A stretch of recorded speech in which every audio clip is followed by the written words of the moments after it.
মঙলদৈ এগৰাকী বোৱাৰী নাম জানমণি কালি এপইণ্টমেণ্ট লেটাৰ লৈছোঁ জানমণি অন্য বোৱাৰীতকৈ পৃথক নিজৰ কষ্ট আৰু একাগ্ৰতাৰ ফলত জানমণিয়ে লাভ কৰিলে অসম আৰক্ষীৰ চাকৰি হৈ যোৱা অসম পুলিচৰ এছাম পুলিচ ৰেডিঅ' অৰ্গেনাইজেশ্যনত চিলেক্ট হৈছোঁ বোৱাৰী বহুত ভাল লাগছে আজি 4 বছৰ বহুত কষ্ট কৰিছে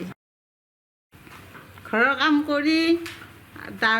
তাৰপিছত আকৌ দৌৰিব যায় তাৰপিছত অলপমান জিৰণি লয় তাৰপিছত আকৌ ৰন্ধা বঢ়া কৰে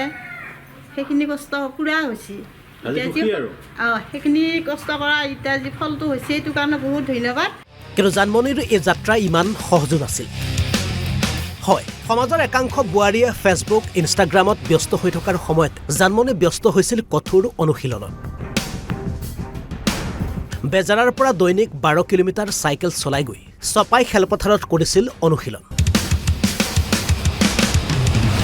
জানমণি এখন ঘৰৰ বোৱাৰী নিজৰ সংসাৰৰ দায়িত্বৰ লগতে কঠোৰ পৰিশ্ৰম আৰু একাগ্ৰতাৰ বলত আজি জানমণি তথা পৰিয়ালৰ মুখত বিৰিঙিছে হাঁহি কষ্ট কৰিছিলে চাকৰিটোৰ কাৰণে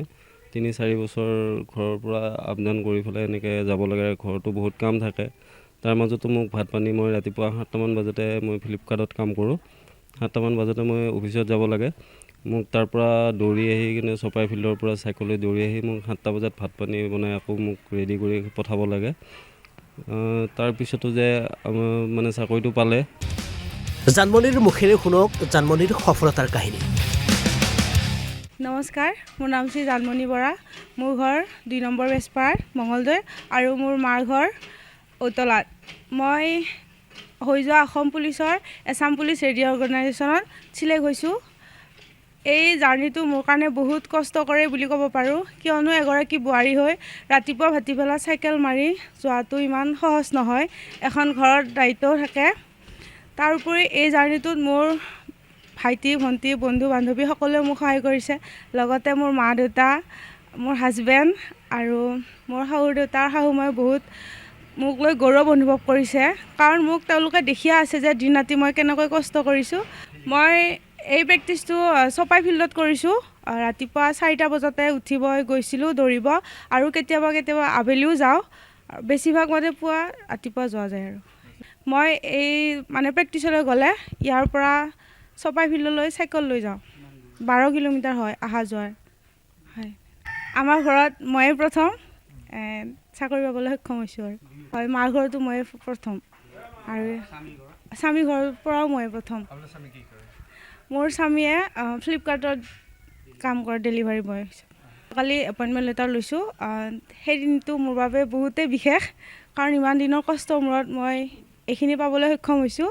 ইয়াৰ কাৰণে মই প্ৰথমতে ধন্যবাদ জনাইছোঁ মামাক কিয়নো তেওঁৰ বাবে আজি এইখিনি সফল হৈছোঁ আৰু সকলো ল'ৰা ছোৱালীয়ে মানে নিকা আৰু স্বচ্ছ পদ্ধতিৰে মামাই এইখিনি কাম সুকলমে কৰি নিছে ইয়াৰ আগৰ পৰা মানে শুনিছোঁ তেতিয়া মানে বহুতে কয় আৰু অসম পুলিচত গ'লে পইচা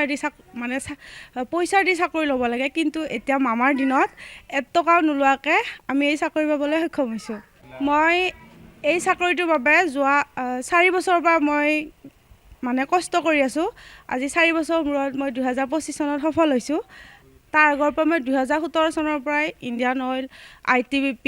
দিল্লী পুলিচ এইবোৰত দিছিলোঁ কিন্তু ছাকচেছ হোৱা নাছিলোঁ কিন্তু 2025 মই অসম পুলিচত সক্ষম হৈছোঁ হয় মই বিয়া হোৱাৰ পিছতে এই চাকৰিটো পাইছোঁ গতিকে মই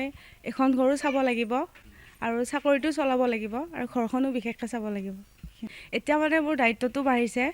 কিয়নো মই এগৰাকী বোৱাৰীও লগতে চাকৰিটো কৰিব লাগিব আৰু এখন ঘৰো চাব লাগিব এনেকৈ মিলাব লাগিব আৰু